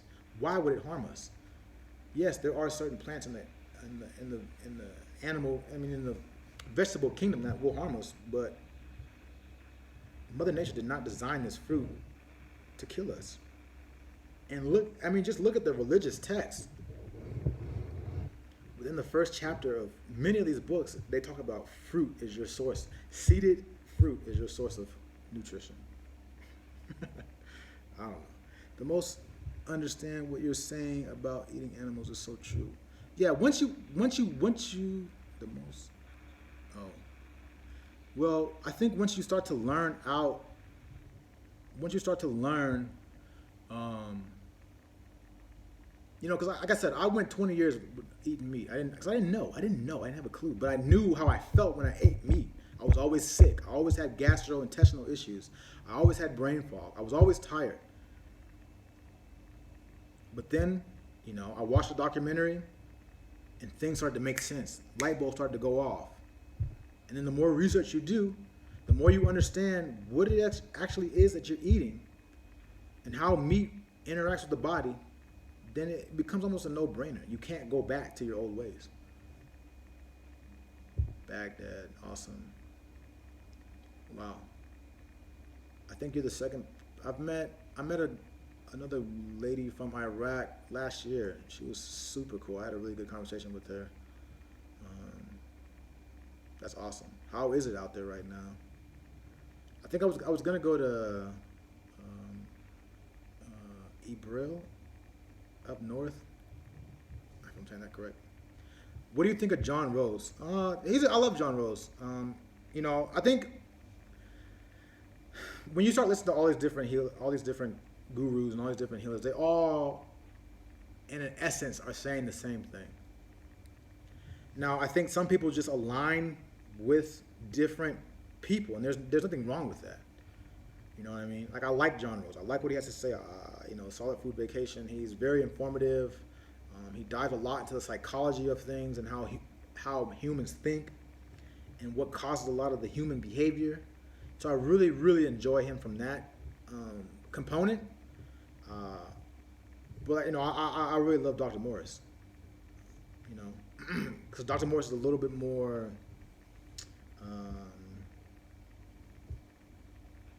Not more detailed. I don't know. I mean, they're all the same. I just align with Dr. Morris more. I'm not saying that either one's good or bad. John Rose is, I love listening to his videos. I just I feel more connected with Dr. Morris. That's just a personal choice. I know people who are vice versa, and you'll just find who you resonate with more. You know what I'm saying? But John Rose has a good message about just clean the body up. Terry Sajona, how are you? Why juicing over shakes? Oh, I see what you're saying. Because juicing, you get rapid absorption with the juicing, so your digestive system is shut down, and you're giving your digestive system a rest. You got to think about it. For most of us who, like I said, I'm 31 years old. You can't just keep hammering on your body and expect your body to always be there for you. So, you can't drive a car for 100,000 miles straight without having to go get an oil change, or having to get the tires rotated, or having to get, belts changed, or having to do maintenance on the car, right? To keep it moving and keep it some longevity in the car. It's no different than our body. We can't just go our whole life and never give our digestive system a break. And juicing allows you to give your digestive system a break. And I prefer that over the shakes, because the shakes, your body has to still process all that excess, fiber. And you don't really necessarily need fiber. It's just more of a way to cleanse you out. But I'm not against shakes. I just, I enjoy juicing more personally, because I just feel light. I feel great. I feel energetic. Cool. Thanks for my take on that. Yeah. Just tell people. Also, Healing with Ginger. Yeah, Healing with Ginger. I love her. Also, have you heard of Liz Cronkin? No, I haven't. Who's that? Shakes allow you to include turmeric, ginger, chia seeds. I mean, you can juice turmeric and ginger as well. The seeds, that's fine. I mean, like I said, do what's right for you. There's no right way to go about this. If your truth is shakes, then your truth is shakes. There's nothing wrong with that. If I like juicing, I like juicing. There's nothing wrong with that. You have to do what works for you. I preach that till the cows come home. You got to figure out what works for you. And if drinking shakes is more beneficial to you, then drink shakes. There's nothing wrong with that. Nobody's judging. My family is worse with questioning me about natural food. Yeah, I know it just shows you how backward society really is, man. And that's why I love John Rhodes. He talks about that a lot. He talks about the human collective and sociology, and you look at Plato's work, Allegory of the Cave. I mean, that's such a it literally represents what goes on in society today. You have people who want to do better for themselves, and you have all the little misery people at the bottom trying to bring those people back down. It's chaos. But just stay firm in your truth. Know what it is that you want, and you move on your path. If you look at all the greats in the world who've done things and who we talk about to this day, all of them were all different. They were all kind of skip to their own beat. They didn't follow society. They were the black sheep, the white raven. You have to be yourself and follow your truth. Because like for me, if the masses are doing something over here, then I'm going to go over here. All the time, even in business. If everybody's buying this, I'm going to go over here and I'm going to sell that. It's no different. It's no different. I have eaten a good amount of vegan junk food. When I was eating juicy fruits, my tongue stings a little uncomfortable. That means you're toxic. That means you're extremely toxic. Because the fruits are literally, they will highlight your issues. Fruits will expose your weaknesses. I think that might be one reason why people are so scared of fruits, is because fruits will show you where your issues are lie. Fat, Sick, and Nearly Dead. I think everybody should watch that documentary. I think most people who are into juicing will tell you that documentary is what got them into juicing in general. I mean, I love Joe Cross. I hope to do an interview with him one day. That's like literally one of my goals. Is to get an interview with him on here to bring him on here to talk with him about juicing to you guys. That really is that's the apex of my agenda, my goal. But on Friday, I'm gonna bring in a lady. Her name's Teresa. I've connected with her over about the past month. She's 63 years old. She's been on the raw food lifestyle, juicing, for decades.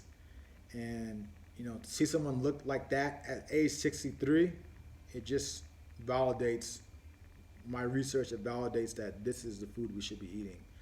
So I'm gonna bring her on Friday evening. Around the same time, 7 p.m. Pacific time. I'll make a post about it. But I want to have her share you her story. I think it'll be really beneficial to hear that, because I think if you look at the older people who are doing this, and you can see their vitality, you can see their strength, you can see their youthfulness, it's kind of hard to deny the truth. Because I look at a lot of 63-year-olds, and a lot of them are, fat, overweight, sick, damn near on life support, and yet she's got the energy of a 13-year-old. So, it'll be good to have a conversation with her. So I would definitely recommend you guys come in on Friday evening and listen to her chat. I'm really excited for her to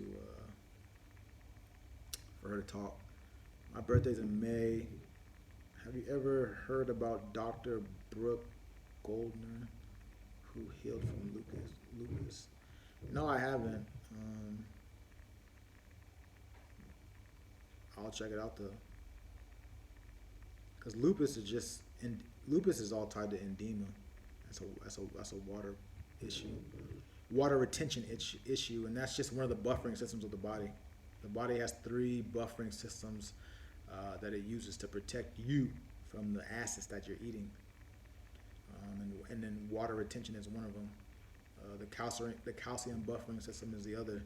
So people who have scoliosis, people who have issues with bones and joints, and that's because your body's being robbed of calcium.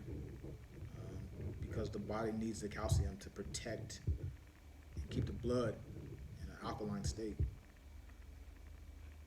And then the last one is cholesterol. So that's why you have the plaquing. Dr. Joel's, yeah, Dr. Joe Penzia, I love him. He's a really good book. I read it earlier this year.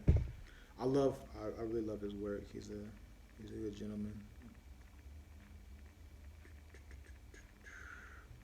Dr. Brooke Goldnar healed from lupus by eating plant-based raw food, then cooked by eating nothing.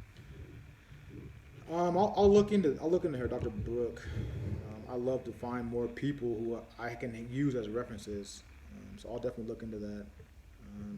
If you don't mind sending me a DM, Ilasnios, if I'm saying that right, just send me the name of that doctor, and I'll definitely check it out. All your fruits, yeah, everything's organic here in Armenia because everything's local. Everything's coming directly from. Made a documentary, Outshadow Official, about the media controlling how we think. I haven't seen that documentary specifically, but I've seen plenty of documentaries about the media, and I mean, if you just look at, I don't want to get into this topic too deep, but if you just look at mind control and psychological warfare, I mean, this goes back to ancient Rome. It goes back to Egypt. It goes back to ancient Greek. I mean, this is a tactic it's a military tactic. If I can wage war on your mind, then I can control you in any means necessary. So to think that these same tools aren't being used today, you'd be a fool to think that. And that's why they have certain colors and they have certain music and they have certain sounds and frequencies. It's all about energy. At the end of the day, it's all about frequencies. But like I said, I don't try to promote that on my channel. I'm more about the solution. We all know what the issue is. So the documentary is called Fat, Sick, and Nearly Dead by Joe Cross. Raw Teresa, yeah, I'm so excited to talk to you. You have no idea. I really am. I'm really excited to talk to you. So what would be a good juice for lupus? So you have to understand what lupus is. Lupus is just swelling of the ankles or the legs. And why do you have swelling? Well, that's because the body is holding on to water. Why is the body holding on to water? It's because you're acidic. So you have to eliminate the foods that are causing the acidity and the acidosis in the body. And then there's all juice in general is going to be anti-inflammatory at the end of the day.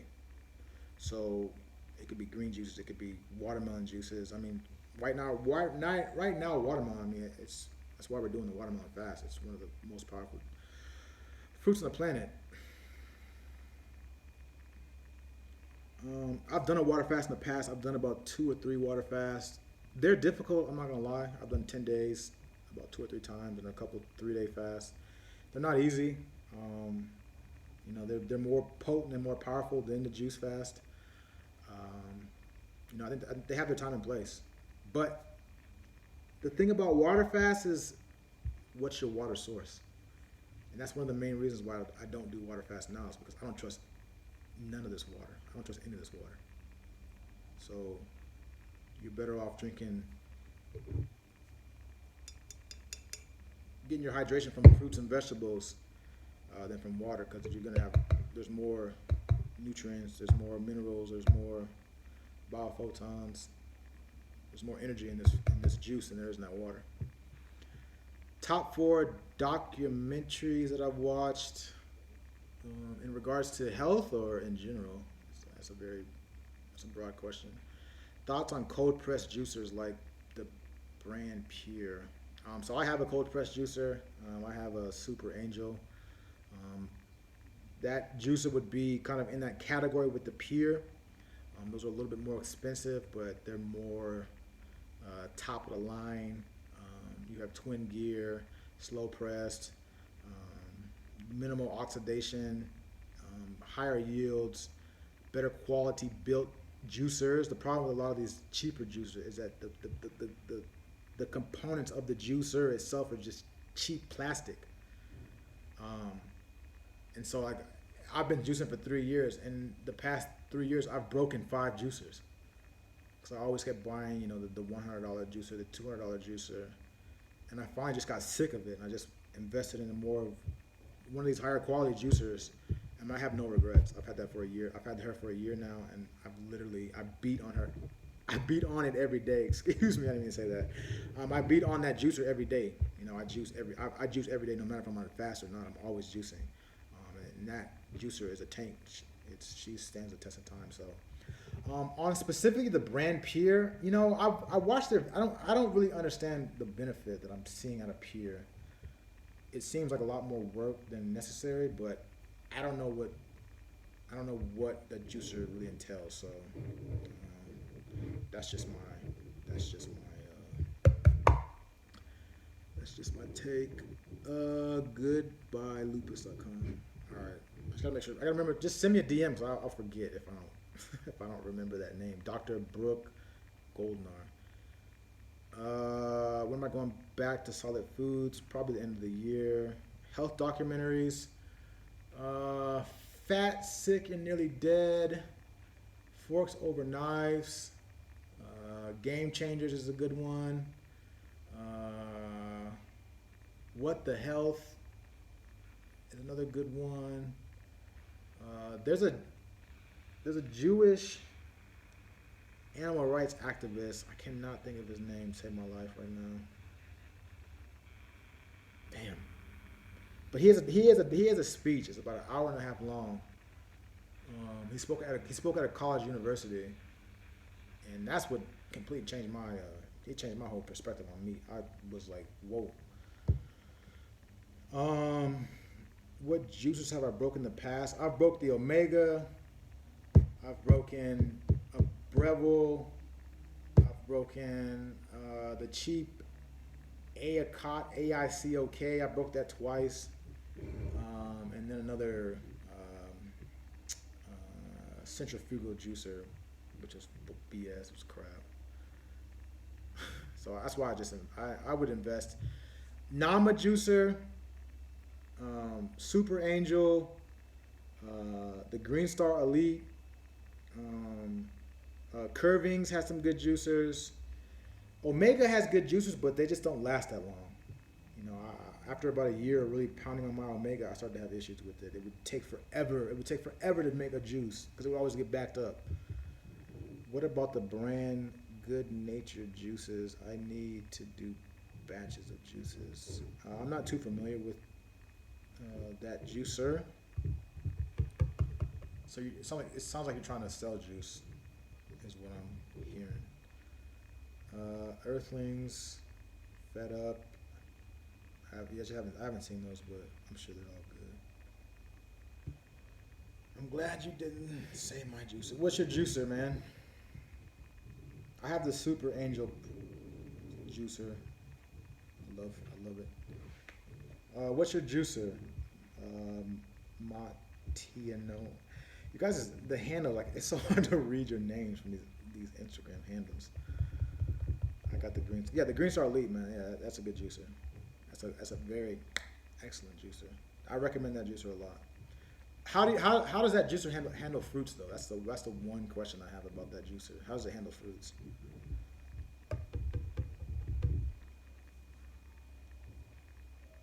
Favorite fruits? Honestly, papayas, watermelons, pineapple, grapes, apricots, cherries. I mean, you name it, I love it. I love all fruits. Mango, I love some mangoes, but I don't have mangoes here in Armenia. That's the only downside. That's the only downside to Armenia. No mangoes, no papayas. Pineapples are way overpriced because obviously they're not grown here. So I don't have access to tropical fruits here in Armenia. But I would love to juice papaya juice. Oh my god, amazing! I had it for the first time in Nepal. Helen from Kenya, how are you? Herbal tea drinker, not so much. Thoughts on the Garrison therapy for juicing? I'm not a big fan of the coffee enemas. I think that's probably my biggest beef with Garrison therapy. Because once you use too many enemas, you can't go to the bathroom afterwards. So yeah, they help you eliminate in the process, but 6 months to a year later, you can't go to the bathroom because your body's been overstimulated. Thanks for sharing. Learn more about how you've been fun. But thanks for sharing. Uh, yeah, I appreciate it, Myra. Where are you from? I'm always curious. Where's everybody from? You can call me Montion. Montion. I'm terrible at pronouncing names. Fruit is hard in my Green Star juicer. That's what I've heard. I've heard that the Green Star doesn't do well with fruits. And see, for me, that's a deal breaker, and that's why I went with the. That's why I went with the Super Angel because the Super Angel handles fruits with cake. London. That was not my experience with coffee enemas. I mean, call me M. Or I'll call you M. So I mean, with the enemas, can you go to the bathroom without using the enema now, or do you have to use the enema to go to the bathroom? It's not so much. I don't know. I mean, This is what I'm. I don't use enemas, so it's hard for me. What's up, San Diego? What part of San Diego? Like La Jolla or Coronado, LA. How much would you spend on a good juicer? It depends on your budget. I spent about $1,500 on my juicer, but at the same time, it's like you know you save money on the back end because you're not wasting fruits. You save money because you're not buying juices over and over again. And for me personally, I'll invest any amount of money in my health. There's no I don't limit myself when it comes to making investments in my health. If it's a juicer, if it's herbs, if it's buying the fruits and vegetables to juice, whatever the case may be, I don't limit that because you have to look at it. At the end of the day, you can spend a couple $1,000 now, get a good juicer, get some herbs, start detoxifying the body, and be proactive the rest of your life, and spend maybe a couple $100 a month on your health. Or you could keep living the lifestyle you're living now and wait till you get sick and wait till you go to the doctor and wait till they pump you full of chemo and wait till that bill comes. Because I've seen those bills. I've had family members who have gotten the C word. And you're talking 6-figure bills for something that could be addressed with a couple $100, $1,000 at most. If you sliced your arm right now, would it heal? Yeah, probably. Because I've had to pick a hangnail the other day. I didn't have any bleeding. I thought about doing that experiment here on Instagram, cutting and seeing how I bleed. But I got a minute and 30 seconds left. I love you guys. We talked for 2 hours today. A little longer than I wanted to go, but at the end of the day, I love talking about this, so I don't regret my time at all. I love speaking to you guys. But like I said, I'm about to have a very good interview here on Friday with a lady named Teresa. She's 63 years old, been on a raw lifestyle for decades. I think she has a lot of wisdom. I mean, you can just see her physical physique, her youthful spirit. I think there's a lot that can be learned from that. So I would recommend, and hope you guys can join me on Friday evening to talk with her about that. It'll be a really, really good talk. I got a couple other talks lined up the next coming weeks. Some really good information. So yeah, I think every Friday will be an interview. And then I think every Monday, Wednesday, I'll do live Q&As. I think that'll be my schedule moving forward. It'll just be easier that way. I have the Super Angel juicer and my Dream juicer. Honestly, the juicer I have. There's a commercial version of the Super Angel. I would love that to make it faster, but this is my Dream juicer, honestly. So I love you guys. I got about 8 seconds left. Please join me on Friday. We'll have a good conversation with Raw Teresa, and I'll see you guys then. Much love.